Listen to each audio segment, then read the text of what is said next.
This is Hannibal here from the HannibalTV.com with the daily wrestling news update.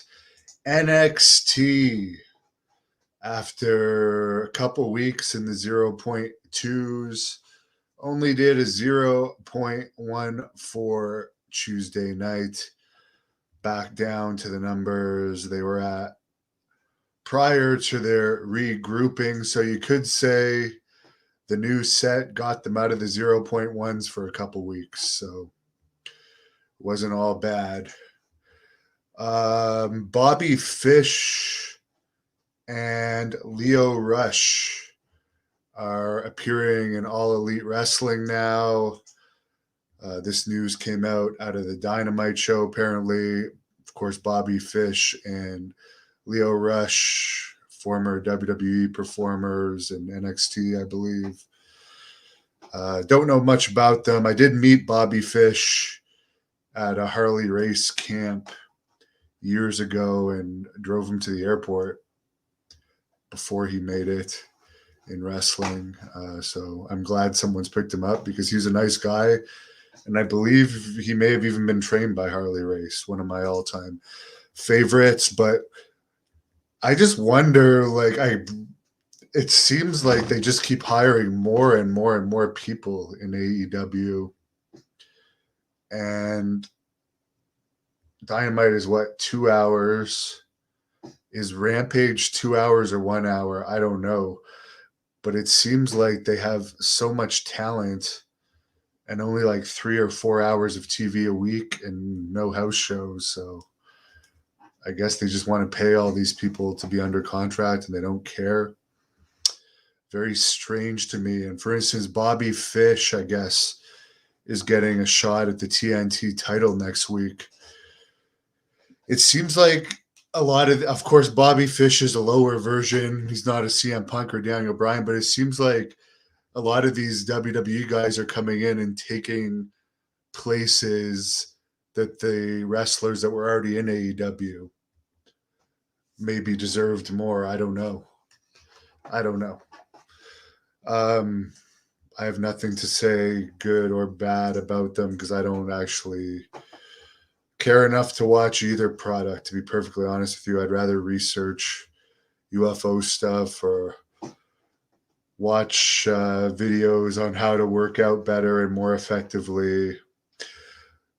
Speaking of AEW, though, Jacques Rougeau put out a video today that I also put on this channel of QT Marshall from AEW, and he also is co-owner of the Nightmare Factory, AEW's, I think it's their official training facility. He sent a video saying he's going to be part of Jacques Rougeau's Wrestling Academy show, which you can apply to at jacquesrougeau.ca. But he's a great guy, so I am a supporter of his show. JBL appeared on Rick Bassman's podcast Wednesday night that airs on this channel, Wednesday nights at 10, with Boss Rutin, Sean Ray, the bodybuilder, and Butterbean. And it was interesting. I would like to interview JBL myself, though. So if anyone wants to tweet at him and encourage him to do an interview with me, I think, well, he did answer some stuff that I think the fans wanted to hear. I think I would be more thorough, but still good to have him on this channel. He's given me some plugs recently, so I appreciate people that credit me when they use my interviews for research. Speaking of my interviews, I've got 2 coming up tomorrow, one with Sean Stasiak at 2:30 p.m. Eastern, where he's going to explain what the hell he actually got fired over in WWE regarding these alleged secret recordings he was making. And then the long-awaited one with Virgil at 11 p.m. on tomorrow night, or tonight. I guess we're already on Thursday, so tonight. And then tomorrow night, Friday, Rockin' a Robin at 11 p.m. as well. And this weekend, I am going to be covering the big world-class pro wrestling relaunch event in Wichita, and I'll be getting interviews at this event. Hopefully, I'll get something with Matt Hardy. But Jacob Fatu is going to be there, Rodney Mack, the Sandman, the Blood Hunter with Blaze. It's going to be a pretty good event. Highly suggest people come to it if they're going to be in Wichita. Matches from that event will eventually be released on the Hannibal TV and the World Class Pro Wrestling YouTube channel. And I'm not positive on the status of their TV show, but very likely those matches will also appear on their TV show. I do know that in Dallas on December 11th, featuring the Von Erich boys and Carlito against the Blood Hunter, and Mankind's also going to be there. They haven't put out the official poster yet. And of course, Eric Embry and Kevin Sullivan are the bookers of World Class Pro Wrestling. But I know that the Dallas show at Southern Junction is also going to be a TV taping. Mike, looking forward to the Virgil interview. And by the way, I am friends with the owners at Southern Junction, and I helped hook World Class Pro Wrestling up with Southern Junction. And I know there's another Texas wrestling company which is now out of business, didn't treat a lot of their venues well, including Southern Junction. So I'm glad World Class is in there and going to be more honest with the venues. And they're actually going to run Southern Junction every month, so that's pretty cool. It's a great venue for wrestling. Rampage is 1 hour. Thank you, Jamie. So they only have 3 hours of TV a week. It's been very rare. I can't even remember anyone that AEW has released. So they're just like, it reminds me of like an obese person that just keeps getting fed and fed and fed. But good for the wrestlers making the money. No, their owner has $14 billion. It's not going bankrupt anytime soon. And I'm not hating on AEW, by the way. I'm actually happy that QT Marshall is going to be part of Jacques Rougeau's project. I'm sorry that I'm not a fan of it. I'm also not a fan of WWE. I'm also not a fan of Ring of Honor. I like some of the wrestlers in MLW. I'm friends with some of them. But other than their stuff, I can't really tell you I watch it. NWA, I don't watch. So I'm fairly neutral. New Japan Pro Wrestling, I don't watch. Where is the legendary Piper? Well, she did appear last night. She's sleeping under my desk right now. Colin Crandall from the MMA Power Hour brings up that the Sandman is an ECW legend. And yeah, he was also in WWE and WCW. Thor, could I beat Harry Smith in a shoot fight? Well, he has had more MMA training than I've had, but I have been in more fights. I've been in a lot of fights. It would be a good one. Neither of us are going to do it for free. If someone wants to put up a lot of money, we'll do it, I'm sure, and we can find that out. But as a person, I've been friends with Harry since he was 14 and I was 17. So he's not someone that's really on my list of people I want to fight. SJ likes to watch independent rather than WWE. I agree. Joe says he hasn't seen that old fat guy, Dr. Luther, in AEW lately. I'm sure it'd be in the news if they released him, but he's buddies with Jericho and they want to keep Jericho happy. And you know what? That's their right.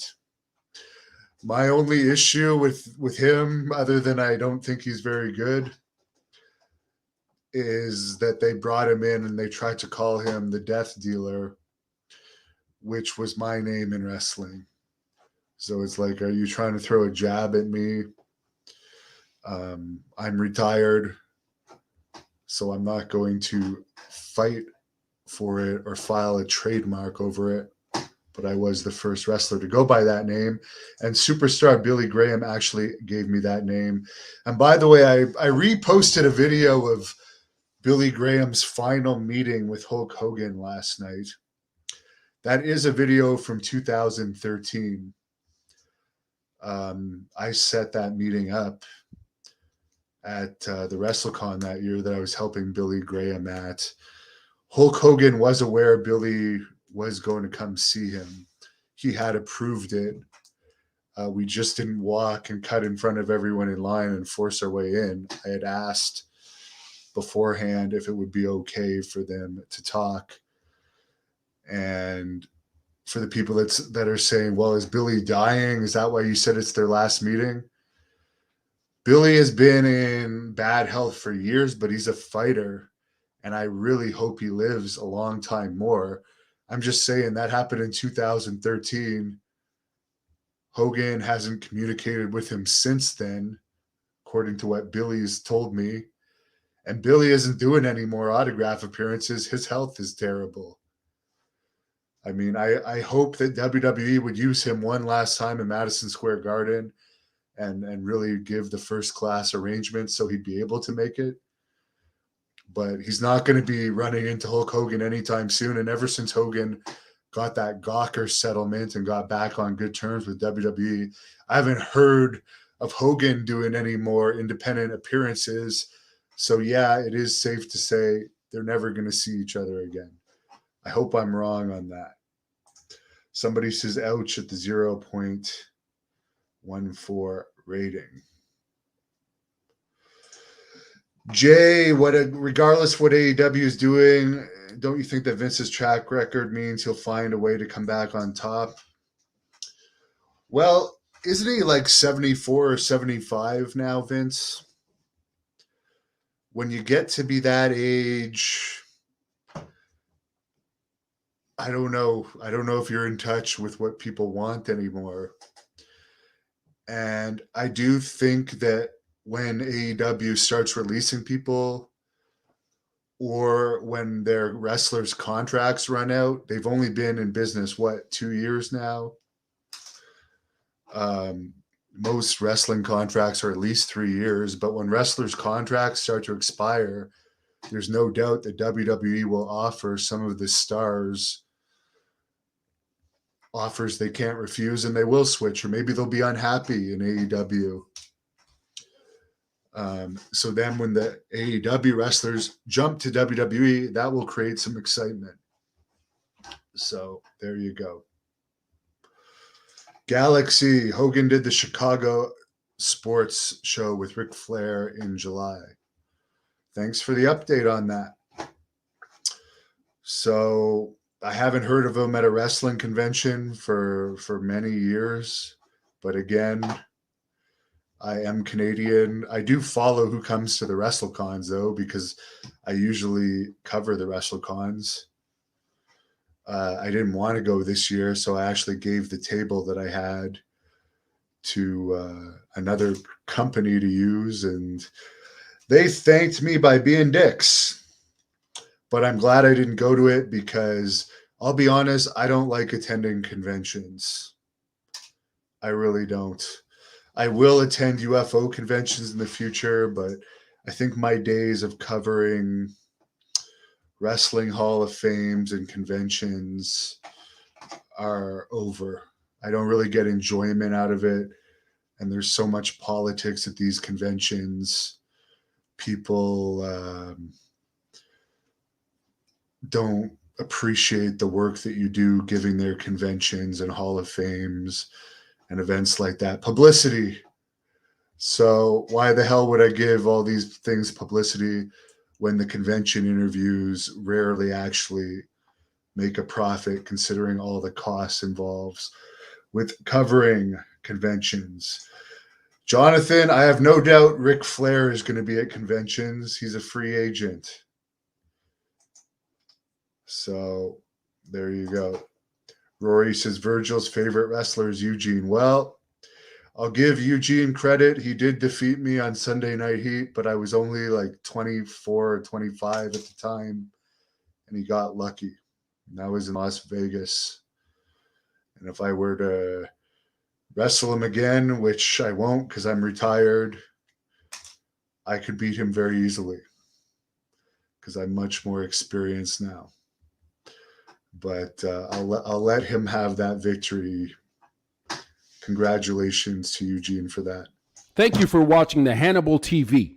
Please like this video if you enjoyed it and click the subscribe button to not miss any of our latest shoot interviews, match videos, or news updates. Support us on patreon.com for $1.99 a month to watch our full shoot interviews ad-free and help our channel grow.